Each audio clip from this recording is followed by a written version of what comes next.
amefika na amenipigia simu sasa hivi, anasema yuko karibu. Mbona simuoni? Mbona kucheleweshana sasa? Kuna shughuli zingine zinataka kufanyika. Ile saa tena mshikie.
Mpaka bosi amepiga simu nikuwa kazi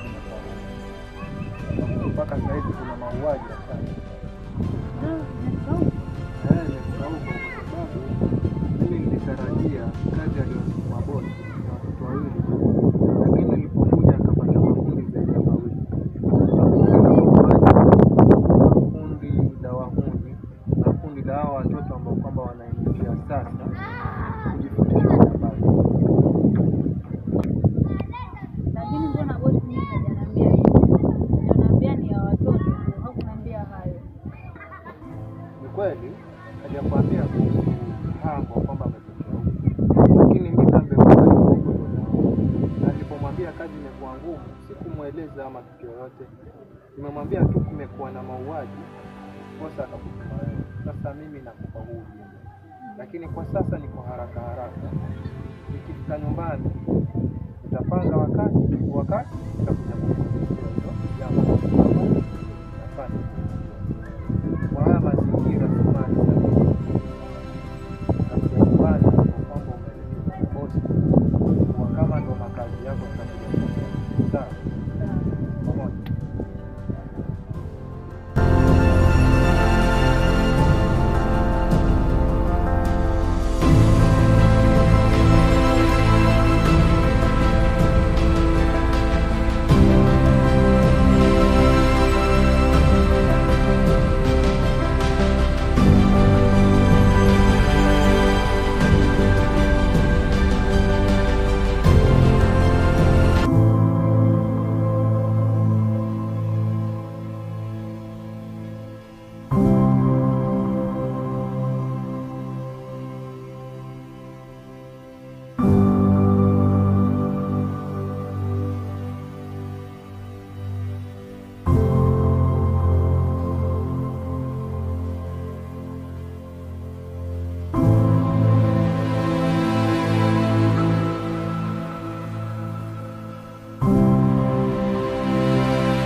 kidogo tu nipotee.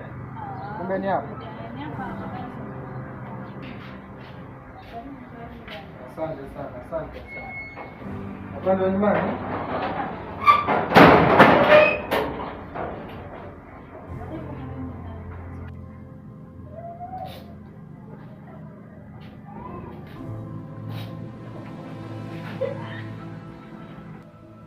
Karibu karibu, mimi nilikuwa na kwa nini matukio unaniambia? Karibu karibu. Vizuri sana. Nilikuwa naangalia ile matukio unaniambia, naona alokuambia mkuu. Naona vitu vimebadilika.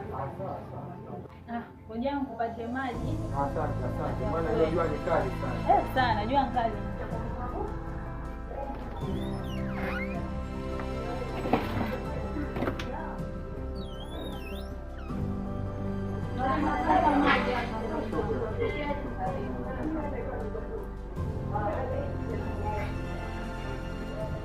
Jua ni kali sana sana sana sana.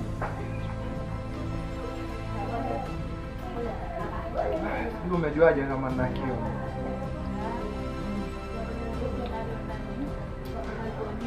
Asante sana. Niambie. Maisha anasema.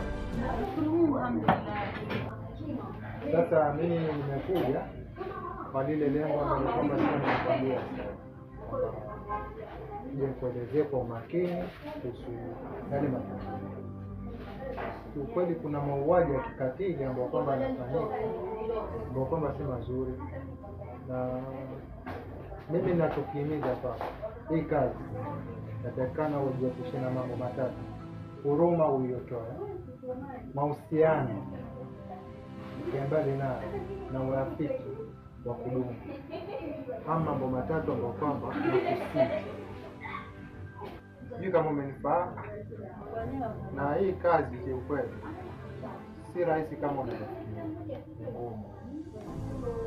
Kwa hiyo mimi ninakuomba ushirikiane kwa kila jambo. Tajiunga na magenge yao, mfanye kama miongoni mwao, hata miongoni mwa shughuli wanazozifanya sifanye kama wanavyofanya wao, lakini tu epuka dhulma, na mahali ambapo kuna changamoto usiache kunipigia. Unapokuwa makini sana, kuwa makini sana sana sana, wasikugundue, wasijue wewe ni mtu aina gani, jichanganye pamoja nao, kama nielewa. Na hapa mahali ambapo kwamba waishi, jaribu watu wasigundue kama shida. Manake mahali mimi naishi pia mimi watu hawajui kama shida. Sababu chochote kitakachotokea, kitu cha kwanza ambacho kwamba watakwenda kukifanya ni kwa ataki nyumba ambazo kwamba kama nielewa. Sijui kama una swali lolote ambalo kwamba utaniuliza kutokana na haya, labda kuna changamoto ambayo kwamba uko nayo, ama kuna swali ambalo kwamba, sababu wewe ni mgeni sasa. Kulingana na mimi sina swali. Ni kama nitapata changamoto yoyote basi nitakujulisha. Na kusoma swala mahusiano, rafiki, mimi huwa napenda kuishi maisha yangu kivyangu. Sipendi sana kunichanganya na watu.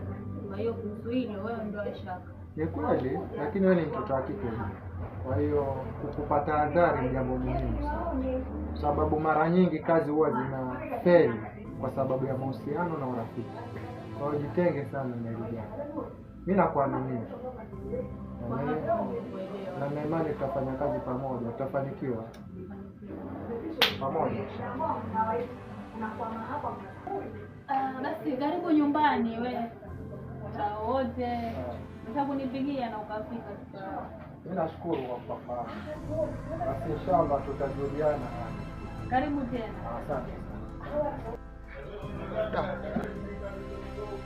Maisha hapa kale. Sijui kula kwangu, sijui kulala kwangu. Na mahali ninapoishi pia, hilo jengo sijui wenyewe akijenga kesho wapi. Kwa kweli maisha mtaani magumu sana.